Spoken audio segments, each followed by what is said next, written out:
En ce temps-là, après son baptême, Jésus, rempli d'Esprit Saint, quitta les bords du Jourdain.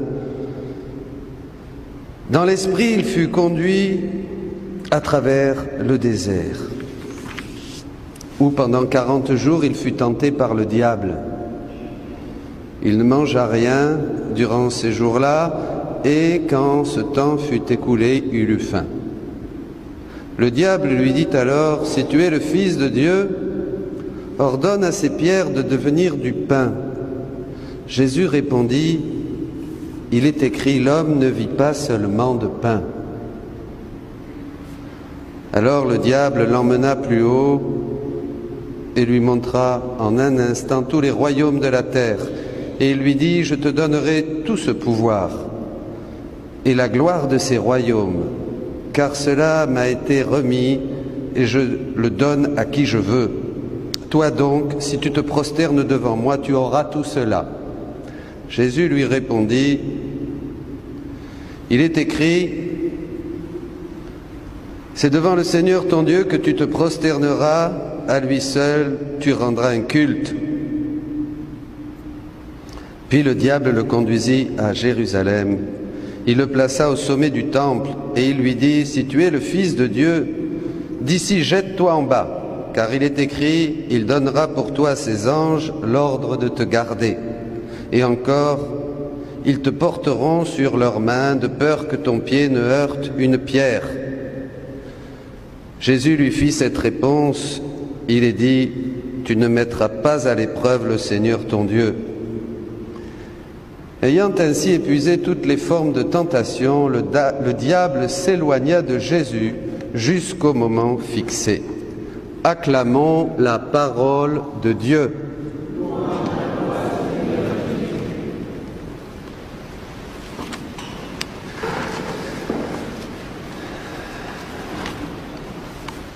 Bon carême. Est-ce que vous êtes tentés? Il y en a un au moins. Souvent on pense qu'il ne faut pas être tenté, mais non, la tentation est bonne. Pas la tentation comme l'autre jour, un prêtre me partageait qu'un ami lui avait dit: « Ah mon père, je ne suis pas allé à la messe ce dimanche parce que il faisait beau, j'avais le golf, mais je me confesserai. » Ça, c'est pas la tentation. Ou si, c'est une forme de tentation, mais quand on ne suit pas Dieu, vraiment, on n'a pas de tentation. On est dans le fleuve et le malin, dit un saint, nous pousse juste un petit peu pour que surtout on ne revienne pas à Dieu et qu'on soit bien enlisé dans le monde. La tentation vient quand on est plein du Saint-Esprit, comme ici Jésus. C'est-à-dire quand vraiment le Saint-Esprit nous remplit d'une ferveur spirituelle, d'un amour de Dieu, et alors là on a des tentations. On a des tentations qui peuvent nous faire nous jeter dans les ronces comme Saint François ou dans la neige comme Saint Benoît. Vraiment, c'est une lutte, quelquefois corps à corps, il faut s'agenouiller. Et ça, c'est bon. C'est signe de santé spirituelle. On peut être tenté contre l'orgueil, contre l'avarice, par la méchanceté, par le jugement, la critique, par la haine, la rancœur, le ressentiment, l'impureté, toute forme de tentation. Et là, dans cet évangile, bien sûr, sont résumées, selon les pères, les 3 grandes tentations: la sensualité, ensuite le cœur, dira Benoît XVI, dominer, le pouvoir, et la 3e tentation, l'ambition. Le pouvoir. La 2e tentation, le pape Benoît XVI disait que c'est la plus terrible parce qu'on veut mettre Dieu à la seconde place. Ce qui compte pour nous, c'est l'immédiat, c'est le réel, c'est la vie de tous les jours, c'est le concret. Pour nous, c'est le vrai réalisme. Dieu n'est pas réel, Dieu est irréel, disait le pape. Dieu est quelque chose qui est relayé, c'est secondaire. Ça, c'est la vraie tentation. Je fais les choses par moi-même.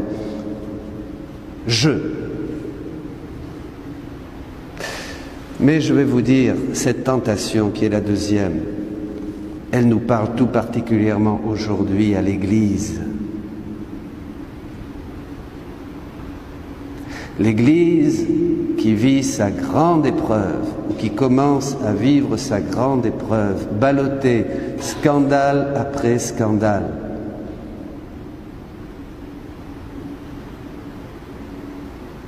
Il y a 2 jours, 3 jours, Monseigneur Jean-Pierre Ricard a invité une théologienne.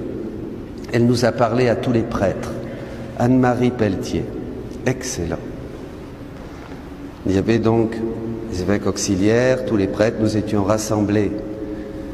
Et je m'attendais à un discours de préparation au carême, mais son enseignement était d'une grande acuité et justesse spirituelle pour l'époque que vit notre Église et même le monde.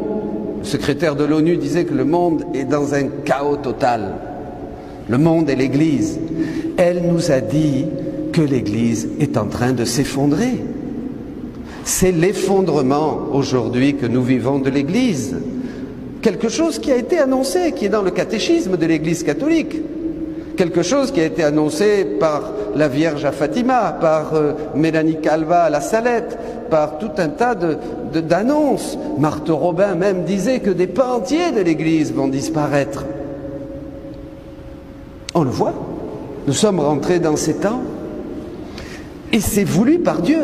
Et elle nous a fait lire Isaïe 6. Je ne sais pas si vous connaissez le chapitre 6 du livre d'Isaïe. Isaïe donc est envoyé à prêcher, mais il est envoyé à prêcher à un peuple qui n'écoutera pas. Qui n'écoutera pas. Ils auront des yeux pour ne pas voir, des oreilles pour ne pas entendre. Souvent, quand on prêche d'une manière prophétique, les gens n'aiment pas. J'en sais quelque chose. Quand on prêche dans l'esprit, c'est-à-dire des choses que les autres ne sont pas habitués à entendre, on gêne, oh non, c'est fatigant, on est pris à contre-pied, on ne plaît pas. Mais quelques-uns, oui, on ne plaît pas parce qu'on invite trop au changement, on dérange, vous comprenez? Et l'Église, comme elle n'a pas voulu changer, eh bien elle va changer, parce que Dieu va changer l'Église. Et c'est ce qui se passe, et cet effondrement est voulu. Quand vous lisez la Bible est très claire. Elle dit qu'il y aura un émondage, la vigne sera ravagée, tout sera ravagé, il ne restera plus rien. Il ne restera plus rien. C'est l'effondrement, et même au niveau mondial, on parle d'un collapsus, on parle d'un effondrement chaotique, et c'est ça. Alors je vous dis, est-ce que nous voulons changer? Là, la tentation arrive. La première, ça ne m'intéresse pas. C'est pas pour moi. Je suis dans mon fixisme, tradit, progressiste. Moi j'ai ça, j'ai ma théologie, j'ai mon idée de Dieu. Je veux pas sortir de ce que je connais. J'aime pas le changement. Comme quand est venu Jésus. Il y en a beaucoup comme ça. Et comme ils n'ont pas de vie dans l'esprit, ils ne pêchent pas, ils ne chopent pas, ils ne captent pas. Voyez, le message de Dieu. Dieu est toujours dans le mouvement. Dieu est toujours prophétique. Dieu est toujours dans quelque chose qui bouge. Alors il y en a beaucoup. Ça, c'est la première tentation. Je ne changerai pas. Non, je ne changerai pas. J'ai besoin de changer, moi. Vous avez besoin de changer. L'Église a besoin de changer. La curie romaine a besoin de changer. Les prêtres ont besoin de changer. Il faut changer. Si vous ne changez pas, si nous ne changeons pas, nous serons ravagés. Il ne restera plus rien. Et Anne-Marie Pelletier nous a parlé de ça pendant 1 heure. C'était impressionnant, la justesse. Mais elle dit une chose, et ça c'est la suite du chapitre 6 d'Isaïe, cet effondrement, cette crise, cette purification qui nous fait aller au désert. L'Église va devenir un désert. La souche est sainte. Il ne restera plus qu'une souche. Tous les autres vont disparaître. Et il n'y aura plus que ce petit reste, cette souche sainte dont nous allons faire partie, vous aujourd'hui, parce que ce message touche votre cœur, parce que vous avez envie du changement, parce que vous voulez, comme disait ce cardinal italien, Monseigneur Bautista Picceri, revenir à un radicalisme, à une vraie entrée dans la vie de Dieu, à une vraie vie en Dieu. Nous voulons changer, nous voulons nous bouger, nous allons nous mettre à genoux et nous allons faire partie de ce petit reste qui va rester justement pour que la nouvelle Église naisse d'une nouvelle et divine sainteté. Nouvelle et divine sainteté. Et cette théologienne nous disait, mes amis, elle nous parlait aux prêtres, ce n'est plus chrétien. Ce que nous vivons n'est plus chrétien. Et après, je l'ai repris pour parler en personne avec elle. Elle m'a dit, c'est plus chrétien ce qu'on voit dans l'église, dans nos paroisses, partout, dans les mouvements. On est enfermé dans des choses qui ne sont plus la vérité de l'évangile. Ce n'est plus l'évangile, vous comprenez, ce n'est plus l'évangile. Et pour cela, le Seigneur va devoir nous purifier. Des églises fermeront, des prêtres partiront, des scandales encore arriveront, avec certains encore en prison ou en sursis. Voilà comme ça se passe aujourd'hui, et le monde aura main mise sur l'Église, et l'Église ne sera plus crédible, et de moins en moins, et dans 10, dans 15, dans 20, dans 30 ans. Et ça, c'est voulu par Dieu, comme Isaïe le prophétise, comme Isaïe, comme Dieu le dit à Isaïe. Ils auront des oreilles pour ne pas entendre, des yeux pour ne pas voir. Alors toi, qui écoutes aujourd'hui, veux-tu le changement? Vous tous, voulons-nous le changement? On se met vraiment, c'est bien, il faut. Nous n'avons que cette vie. Et si le Seigneur nous met dans le désert, c'est comme la diaspora, vous savez, après, dans l'exil, il n'y avait plus rien. Dans l'exil, il n'y avait plus rien, plus de temple, plus rien, plus d'espoir, plus d'espérance. Vous vous rendez compte? Il n'y avait plus rien, le peuple n'avait plus rien. Il est très important de lire l'Ancien Testament parce que c'est un laboratoire. Ce qui s'est passé dans l'Ancien Testament se passe aujourd'hui et se passera. Et grâce à la lumière du Nouveau Testament, évidemment, nous comprenons davantage. Mes amis, c'est terrible ce que vit notre société, c'est vrai. Humainement, c'est terrible ce que vit le monde, c'est vrai. Humainement, c'est terrible. Mais Dieu se sert justement de ces choses-là. Mais n'entrons pas dans la tentation. N'entrons pas dans la tentation de dire « ça ne me concerne pas, je vais attendre ». Attendre quoi? Il n'y a rien, tu n'as que cette vie comme don que Dieu t'a fait. Nous n'avons que cette vie qui est merveilleuse pour répondre à l'appel de Dieu et pas à l'immédiateté ni à faux réalisme comme disait le pape Benoît XVI, seulement le pain et l'argent, le pouvoir, moi et les miens. Tout ça, c'est ça la tentation, la seconde tentation, disait le Saint-Père. Pourquoi pas prendre en sérieux notre vocation d'homme et de femme? Pourquoi pas demander au Seigneur d'être rempli aujourd'hui du Saint-Esprit et qu'il nous conduise dans le désert de ce monde? Mais le désert, c'est aussi le lieu de la rencontre avec Dieu. Bien sûr, il y a le pirate. C'est de là que vient Satan, diable, pirate, c'est-à-dire il essaie, il tente, mais il n'a qu'un pouvoir limité, dit l'apôtre Saint Paul. Il peut nous tenter, il peut nous faire du mal, mais justement Dieu aussi permet qu'il nous attaque, qu'il attaque son Église, qu'il nous attaque personnellement pour fortifier notre volonté. C'est pour cela qu'il faut être plein du Saint-Esprit pour affronter le mal, sinon à dégager. Il n'y a plus rien.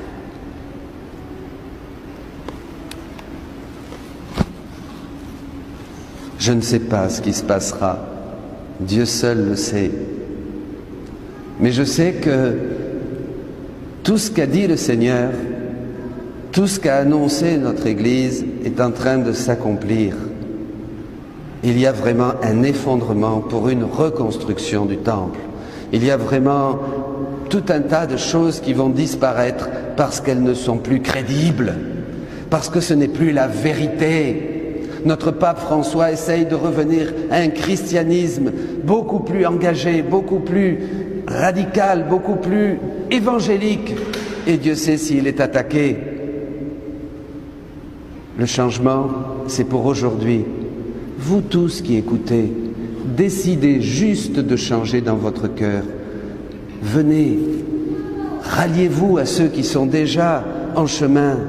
Prenez part là où vous êtes, dans vos mouvements, dans vos églises, allez voir vos curés, dites-leur que vous voulez répondre, comme par exemple maintenant, cette proposition du diocèse de faire des petites communautés chrétiennes avec cette charte, avec ce petit programme. C'est beau, nous réunir, combien vont se réunir pour dire, allez, il suffit de peu, il suffit de quelques-uns.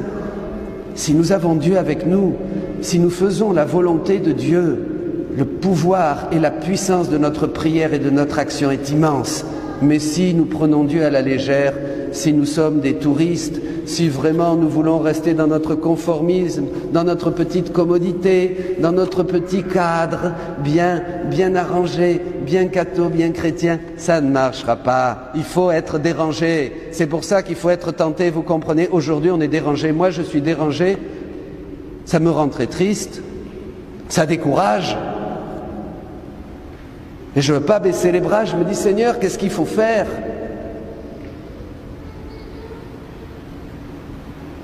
Est-ce que vous êtes triste? Est-ce que ça vous touche dans votre cœur? Est-ce que vous avez envie de dire, mais je vais réagir, je vais faire quelque chose? Je ne peux pas rester comme ça, les bras croisés, en attendant que ça passe, quand il y a tant de choses, tant de scandales, tant de choses horribles. Ou on n'est pas concerné. Pourtant, on est membre du Christ. Quand un membre souffre, tout le monde souffre, dit l'apôtre. Donc nous sommes au cœur de la tentation. La parole de Dieu, elle est vivante.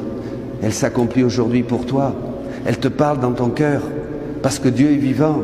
Il est à l'intérieur, il est à côté, il est dessus, il est dessous, il est partout. Il est là, il nous presse. Parce qu'il nous aime, parce qu'il est en nous, parce qu'il vit en nous, parce qu'il nous donne sa vie.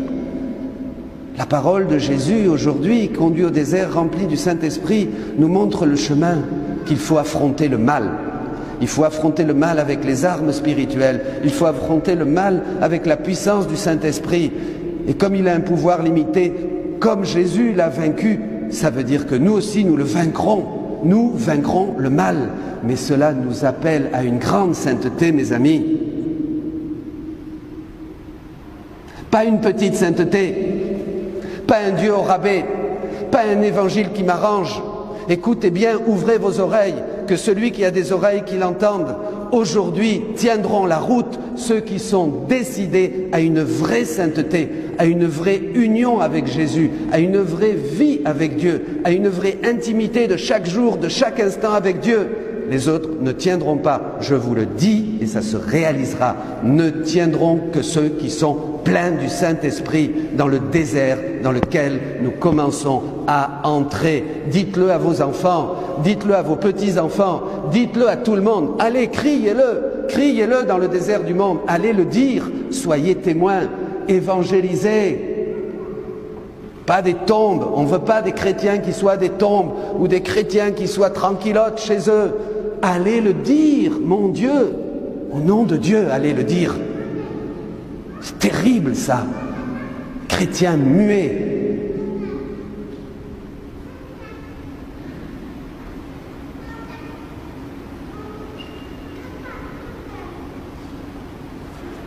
Ça passe ou ça passe pas?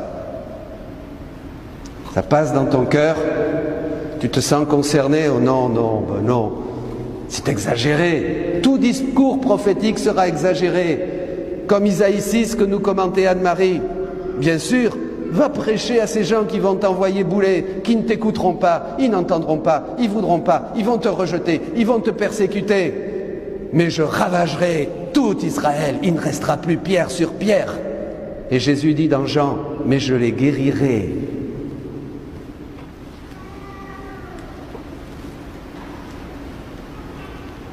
On dit oui à Dieu, aujourd'hui, tous ensemble. Vous ici, tous ceux qui écoutent, on dit oui à Dieu. Nous n'avons que cette vie, comme dit la petite Thérèse, pour dire oui à Dieu dans la foi. Un oui qui soit un vrai oui, que ton oui soit oui, que ton non soit non. Ce que tu rajoutes vient du malin. Le diable n'a pas de pouvoir sur l'Église. Il n'a qu'un pouvoir limité que Dieu permet pour nous rendre plus beaux, pour rendre son Église plus belle, plus pure, plus sainte, plus témoin de l'unique et seule vérité, Dieu, qui nous a fait, qui nous a sauvés, qui nous appelle et avec qui nous serons pour l'éternité.